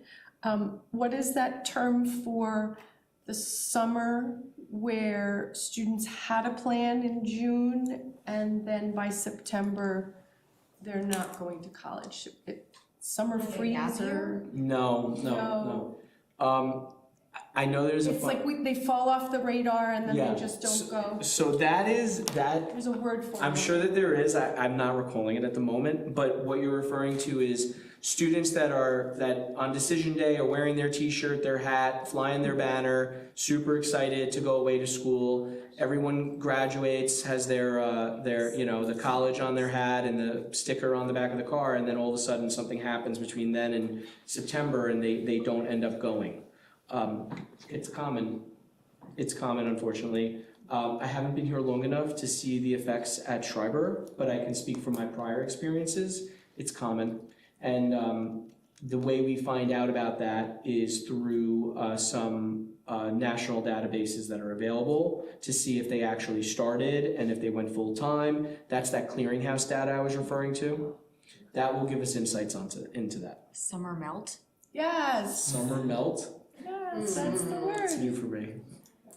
Sorry. Oh, it's fine. I'm writing it down so I don't forget it. So that raises, and not the summer melt, but that 10% again, and the 5% is what it comes down to. You peel it away. Really are planning that, but even for the 10%, are we doing equivalent post-secondary counseling for them in the same vein, right? Because to me, if a student is not planning on college, they still need a plan, 100%, right? absolutely. And the guidance counselors still Yeah, have a really we're not important college role. counselors, we're school counselors, right? Right? So is there a strategy, Yeah. is there a plan in place for what that looks like Yeah. if a guidance counselor has someone who says, I'm not going to college because for whatever reason? So today we talked about equity and access when it came to college admissions and applying, but that's actually a topic that we apply across post-secondary. And going back to what we said earlier, today was about a certain topic, but a lot of this, you can scale that across all the different domains that our counselors work. So the short answer is yes, we provide an equitable, appropriate level of support no matter what their goal is. Not every single post-secondary option requires the same amount of support, right? When we're working with a student who isn't gonna go to college because they're gonna go work for their family's business and be tremendously successful and happy, that lift is a lot lighter than someone who comes in and goes, I don't know what to do, I'm gonna graduate in June, I am scared, I have no idea what to do with myself, and my parents are putting a lot of pressure on me, I need help. Those sessions look much, much, much different. So it's about equity. And yes, that's exactly what we do. That's exactly what our counselors are trained to do and skilled to do, and we have resources to support. Okay. Thank you for that. So related to that in terms of just like targeting things as people need, at some point a parent told me, and with the disclaimer, this is an anecdote, so it's a situation, I don't know that we can extrapolate it, but a parent had told me with a child who graduated a few years ago that the child was a special ed student, and she asked the guidance counselor, like, do you have lists of schools where this kind of student with this kind of special needs has been successful coming out of Schreiber? And the guidance counselor told her, well, we don't track that. And I'm wondering, is that something we do look at now, or is there a plan to do that, to sort of figure out, I think this parent was just as much talking about like which colleges can support my student Absolutely. in the way that she needs to be supported to be a successful college student because these are her needs. It seems like that's another piece of fit. Right? So whether we're referring to a student that has specific needs or any applicant at all, we don't currently have a system in place that tracks their success once they leave us. There's not a lot of obtainable data out there, but I'll go back to what I was saying earlier about building an alumni network and starting to dive into the clearinghouse data that's available. There is data that we can start to obtain that would be the best indicators. But it's going to be really difficult because both students and institutions have to volunteer to report in to the National Clearinghouse information, so it is an incomplete picture. But if we can produce an alumni network, even if it's through social media, it would allow us to gain some surface level information that I think could be beneficial. So the answer is yes, we do intend to start to explore that and to see if we can gather data on that. But specifically when it comes to the question of, do we have a list or information about schools where our students can succeed, say a specialized program for a student with an IEP in high school? We absolutely do. We absolutely do. Now, the days of pulling the list out of the cabinet are long gone, just like we don't have the college books. Now we have websites, resources, Excel documents, you name it.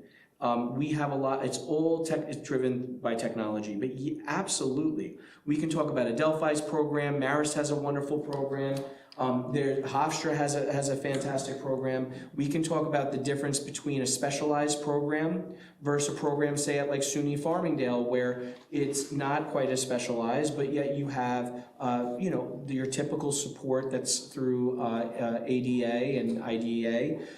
There's differences between states schools that receive federal funding and don't receive federal funding, what the expectation is. We are qualified to have all of those conversations. But the idea of grabbing that list, that doesn't happen anymore. We're more specialized than that. Which is both good and harder. Big shout out, I taught in the dark ages in the Adelphi program, it was amazing. Yeah, it still is, it still is. That's really, really good to hear, but it makes me kind of wonder if maybe some additional information could go to the parents in those early meetings, and I know you're already talking about moving them back earlier, because I think for parents who have not yet tried to put a student through college, they don't know what to expect. You don't know what And to do. it's very different even if you're a parent who did go to college yourself, and not all parents did, the process is different. The weighing of things is completely different. You know, your strategy for taking testing is different. Yeah. And so I think there's a lot of room for information here, and information also would eliminate a problem like this where I don't know what guidance counselor it was, maybe it was someone who's even subbing in for somebody for the year, who knows, right? Retired. But like, a parent would know then, no, wait, I can ask for this for sure, and I can say, no, you really should be able to give me that. So we're working on our website. It's come a long way, but it's still in beta. Our website by next year is going to be a library of resources. It is not just going to be a place where you get the counseling center's phone number. Everything is going to be clearly outlined. All these presentations that we give will be there. There will be webinar versions. There's going to be an interactive calendar. We have big plans for the website, and these are the things we've already started. If you were to look at our website today versus how it was this time last year, it's already radically different, the counseling website. And between this today and how it will be this time next year, will be even further along. Because I want parents and students, I want to be able to make it an easy lift. Oh, we have this on the website. I want a parent to say, well, I don't know, I have a question. Where do I go? Go on the website, there's an FAQ right there. Or there's a simple video right there. Then if they can't get the answer they need, no problem. I pick up the phone and call the counselor or email the counselor. We created an internal database of resources for the counseling team at the high school. So it's not a public site, it's a site just for the counselors, so that even they don't have to scour their files to find things. Everything is now in one place. So whether it's a specific form that they need, new legislation that's coming down from Albany, it doesn't matter whether it's about the seal of biliteracy, you name it. If there's information that they need to have at their fingertips that they're frequently looking around for, they just click on our internal website now, and all those resources are listed for them. I mean, that seems fantastic to me, because if we're talking about caseload that they carry, Which is high. another way to help with that is to really reduce the administrative burden of everything, and not that's my have them goal. like being like their little one-room schoolhouse That is my serving single most important goal, is what you just said. I want to reallocate their time to be student-facing, student-focused, and I need them out of the weeds doing all of the work you just referenced, and I'm trying to make that lift as light as possible for them so that we can take that time and make it all about programs. That's wonderful. In terms of the more information earlier, I happen to think that's a great move, because I think, again, parents don't know what they don't know, and we have a population of parents who've never gone through this process, and we have a population of parents who have, but it's completely different.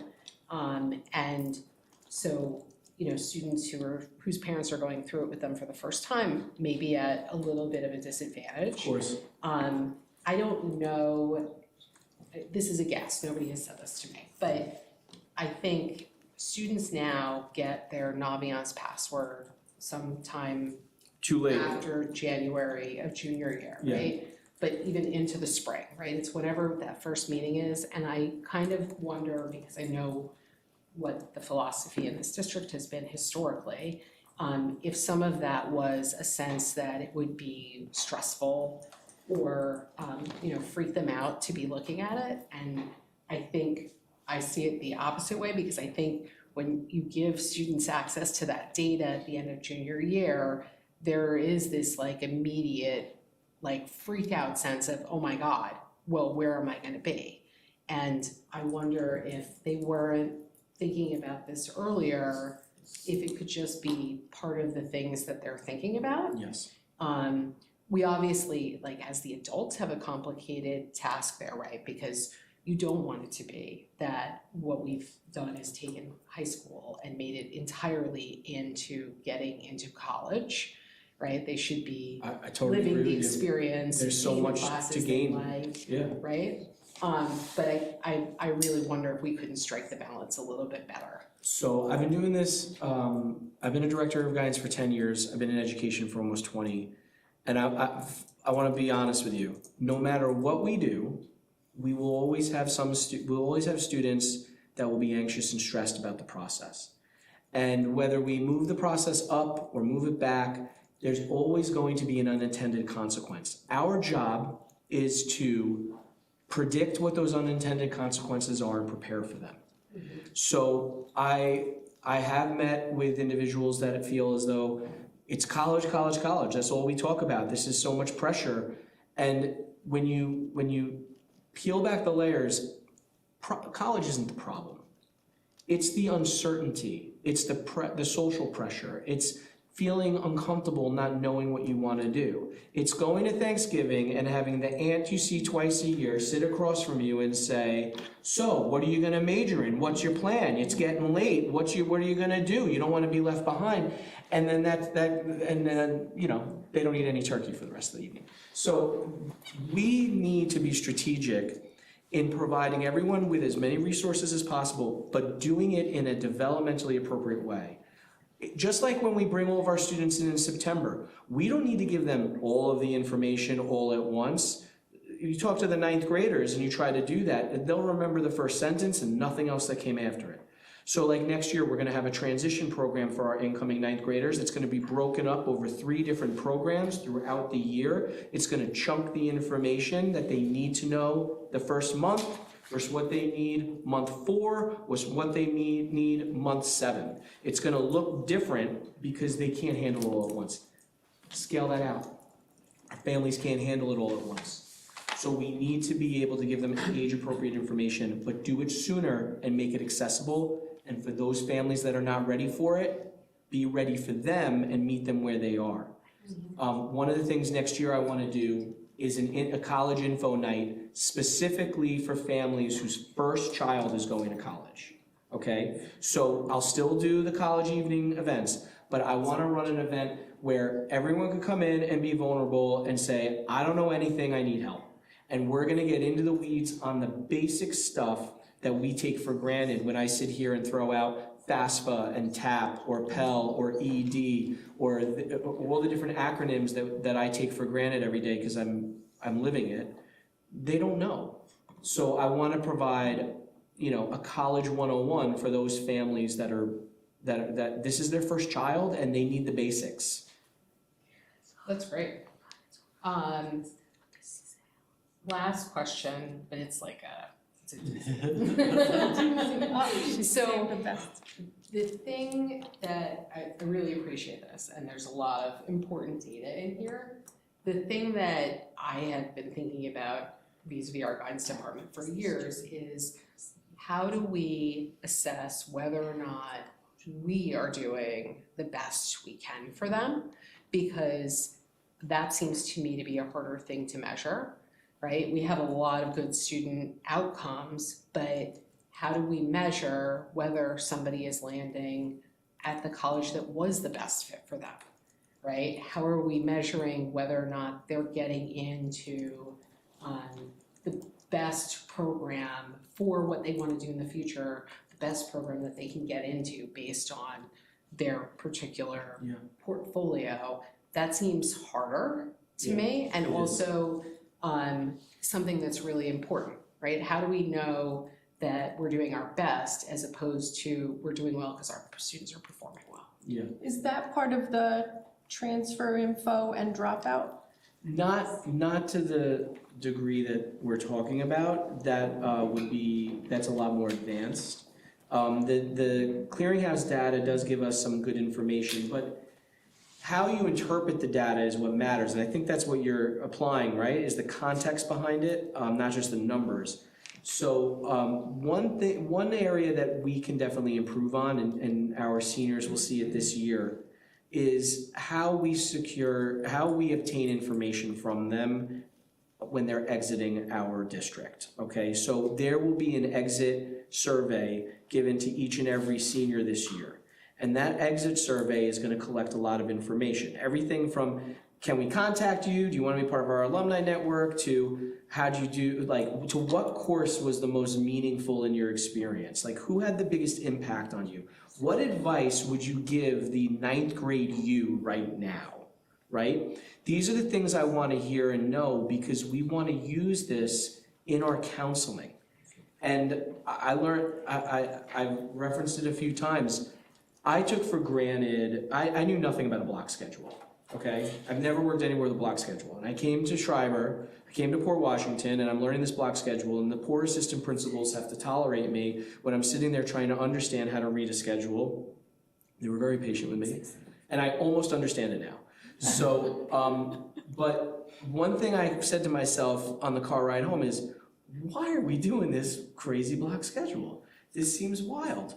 And then I had the opportunity to, as a guest, to join Agate and the HSA when they brought in some alums, some graduates that are in college, to talk about their experiences. And I was just there as a guest to listen. And each and every one of them talked about how the schedule and the openness of campus got them better prepared and organized for college.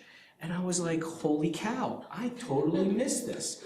I never considered that the little mini college campus we're running off of Port Boulevard is really preparing them for their transition to college in ways I had not considered. Those soft skills, the time management, understanding what office hours are like,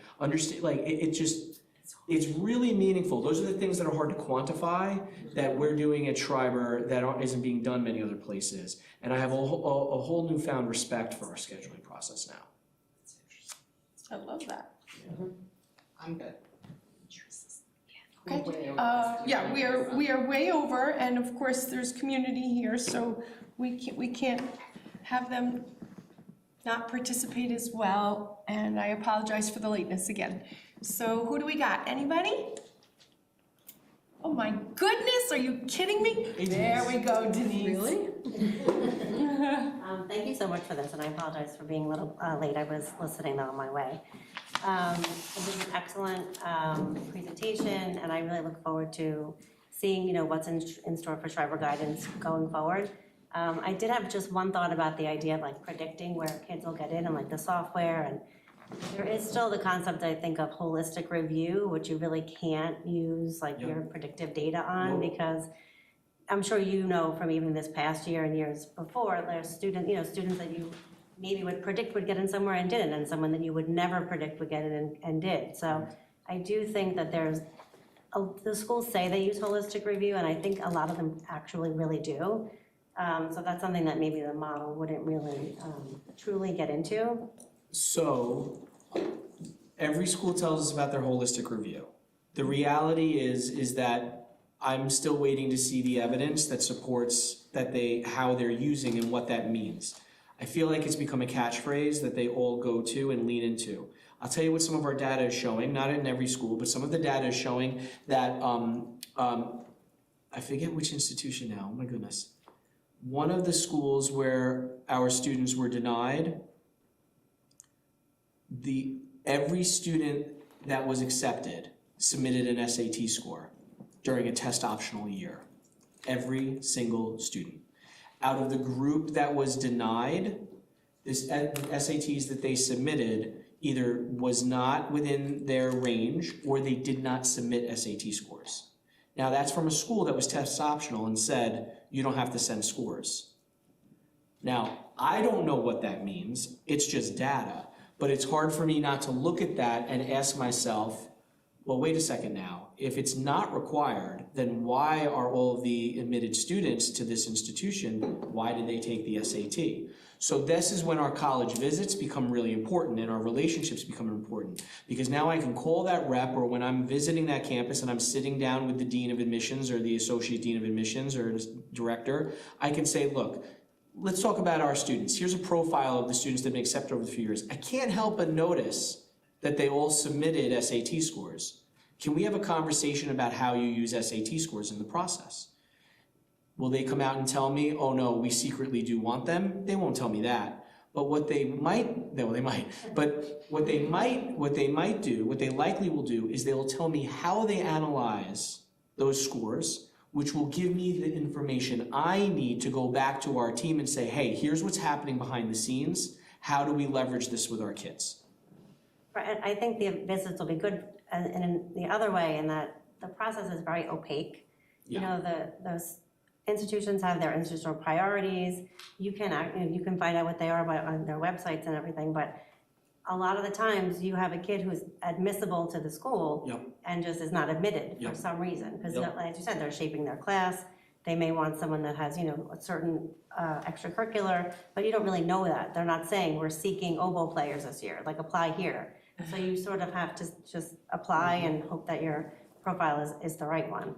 And one other point I would make, and it goes to Naviance and I may have said this to you before, I think that a lot of our students apply to the same schools Yeah. in Port Washington and the whole Northeast and the North Shore. I think that as a first-time parent, like applying to college for the first time, that's not necessarily well understood. And if the parents were to see, like if you can download Naviance and say, 127 Schreiber students applied to this school this year, that will give the family, because ultimately it's the family's decision where the kids apply, but it will give the family that context of, okay, it might be a harder lift, even though I am right in the middle SAT range, I have all of the criteria, but if 127 of my peers are applying, you really are judged against your own school, so. So that's a really good piece of information that you shared, but that is gonna depend on the school. And that's where the counselor fits in. Because there are many, many institutions where they don't care about how many from a specific school that they admit. They care about the competitiveness of that applicant. But then there are some schools that we all know of that very much do care and don't want to accept too many from the same school. They don't want to accept too many from Nassau County or too many from Long Island, and they're very mindful about that. That's where the counselor comes in. Their institutional knowledge, their experience will help with that. And to your earlier point, there's no model that we're going to be able to produce, even with AI, that's going to be able to 100% tell us what the outcome will be.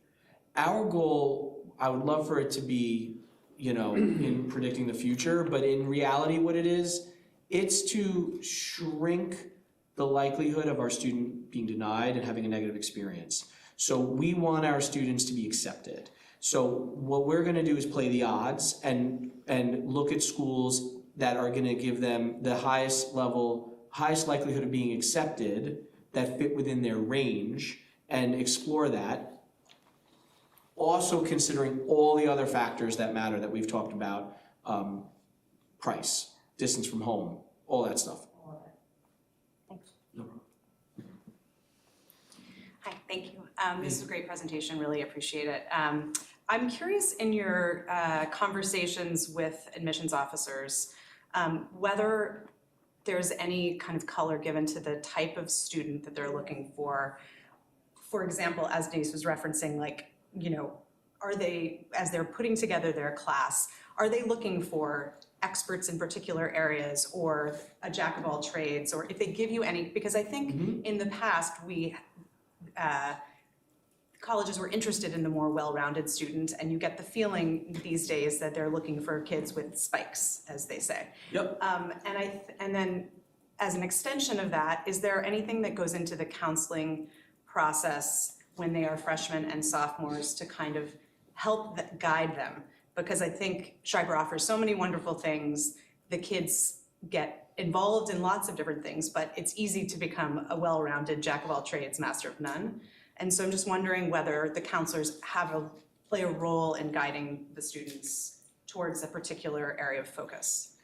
So your first question, the answer is sometimes. Some schools are transparent. They'll say what they're looking for if they're trying to build a class, okay? And when you start meeting with competitive schools, that's what they talk about, building a class. The honest answer is most schools don't tell you how they're trying to build that class. So what we do is we look at how they publicize the class that they built the year prior. Past performance is probably the best predictor, right? So they will publish that in material. They will tell you how many different states they represent.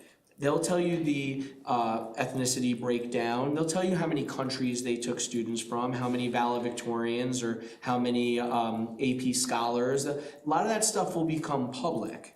And once it does, we'll look at that, and that will give us insight to know. Like, we already know, based off of a lot of the cultural philosophies of some of these schools, of how they're looking to build a class and what they're looking for.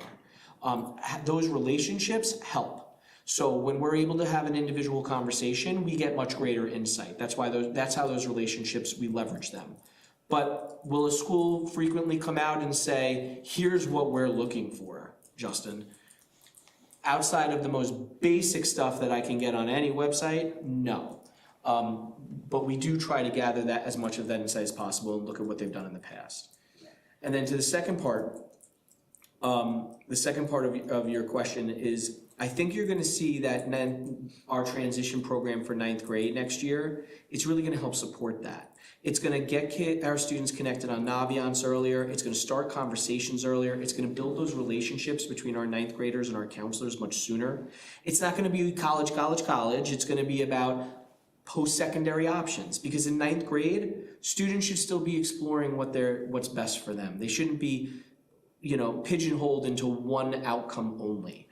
They have plenty of time to make decisions. In fact, we have seniors right now that are still making decisions. So we want to provide them with all those resources. I think you're going to see that 9th grade next year, we're going to do a lot to support them in the transition. And then over time, we're going to expand into 10th grade and continue. Our programs will continue to be more and more robust as I can continue to get the counselors doing more and more student-facing programs. We are so over time. I'm getting all kinds of texts telling me I've lost my mind. But I see 2 questions still. I'm sorry. Did I see other people's hands? Thank you. Can I go? Or is it my turn now? Yeah, sure. Thanks for this presentation. This was very helpful.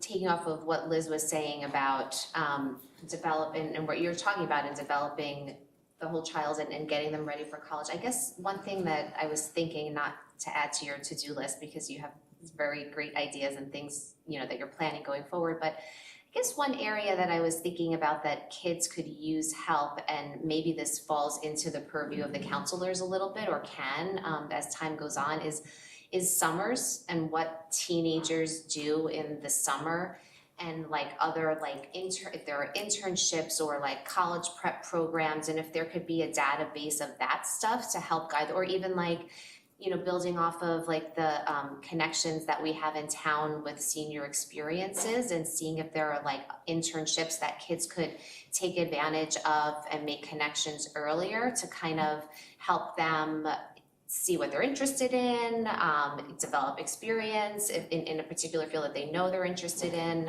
Just a thought of. So in a former district, I did just that. We built out a database of summer opportunities, everything from pre-college summer programs to internships to job opportunities. We already started working on that here. Great. Okay, so that, it just takes a little time. Yeah, sure. But this is the time of the year where that stuff comes in, so you will see that as well. That's great, thank you so much.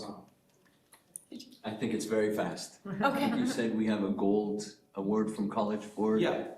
What is that? Well, not exactly. Okay. But I think the value of gold has changed in my lifetime, thanks to credit card companies. Changing Is there quite a lot also right now, a as we platinum speak. level? There is a platinum level. There is a platinum level. We're just about 2% away from that. We missed the platinum level by single-digit percentage points. So, it's 2 percentage points. two percentage points. And whether that's something to aspire to, I don't even know, but So, you know what it? my point is just gold may not be what it used to be.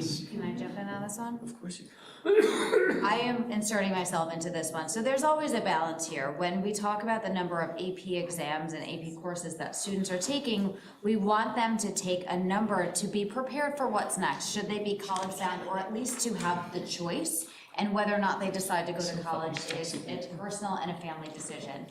However, we also have that extreme of kids who are taking so many AP exams, and it's at the expense of other things like finding interests, doing things outside of school, even having a job outside of school, which is also tremendously valuable. So we're trying to have that happy medium between the two and explore ways to offer more access to students who are underrepresented in that number or were reluctant to take an AP in the first place without bombarding our kids who will take every single AP at every single opportunity to a diminishing return. So if your question is, do we want to be above 80%? My goal would be, yes, I want to be above 80%, but not at the cost of turning that 7-8% existing into 15 plus AP courses, because I think that's beyond what is beneficial to them and healthy for them. There has to be an organic nature to it. I was surprised to see, I just did a quick look on the College Board's website. They're even recommending no more than 4 to 6 AP courses. Their magic number is 5. Their research internally shows that beyond 5 AP courses and exams at the end of the year, there's no additional college readiness that is demonstrated. So they are trying to find this sweet spot as well. And it's not just, okay, but maybe we do have some room for improvement, or We always have room for not necessarily number of AP courses. So it's, like I said, it's kind of finding that happy medium where the things that we're looking at, 3 demonstrates a pretty solid college readiness for students who would be able to take those courses and be successful in them. And of course, successful doesn't mean A+. Successful means that they're learning and growing in that experience, and it helps to prepare them for what's next. So it's looking at the students who haven't taken any or have maybe only taken 1. How can we get them to at least take 1 and then hopefully up to maybe 3 as appropriate? And again, that is a completely individualized approach. Putting a kid into an AP course just to be in an AP course with melting down would not demonstrate success to me. So we've been having a lot of conversations. Dr. Posse and I have been talking about this tremendously. What are really accessible AP courses that students could potentially take even as they're getting ready to exit high school? So at least they get a little taste of this is what that level of coursework looks like. So how can we access that on both sides, both for students who are entering and students who are about to exit? Thank you very much. It's more than anything your thoughtfulness that I like to hear about. Thank you. And just the reason for that, just to underscore that, is that, you know, the number one predictor of college success is the strength of a student's high school program. So the question is not really how do we expand AP courses for the sake of expanding AP courses. It's how do we find more accessible options, because we have 90% of our kids that are college bound, and 80% of kids are taking at least 1 college level course while they're in high school. So what can we do to bridge the gap for the 10% that are not? I think the question of how much is too much is an individual family discussion, because we know what the research shows in terms of college readiness. But depending on what types of colleges kids are applying to, they might feel the need to push themselves to more rigorous course loads that are necessary for college readiness, but they might be necessary in order to meet the highly selective college or university's profile that they're looking to apply to. So there is a gap between what the College Board is recommending and what some highly selective schools will look for. So that's why this has to be an individual family decision about students' capacity, and our job as a school is just to make sure that there's opportunities available for kids and that kids have the flexibility and freedom to select courses that are a fit for them so that they're well positioned for whatever their future holds. Thank you. Well, thank you. I think we broke the record, and we were unsupervised by Dr. Feeney, so that might be the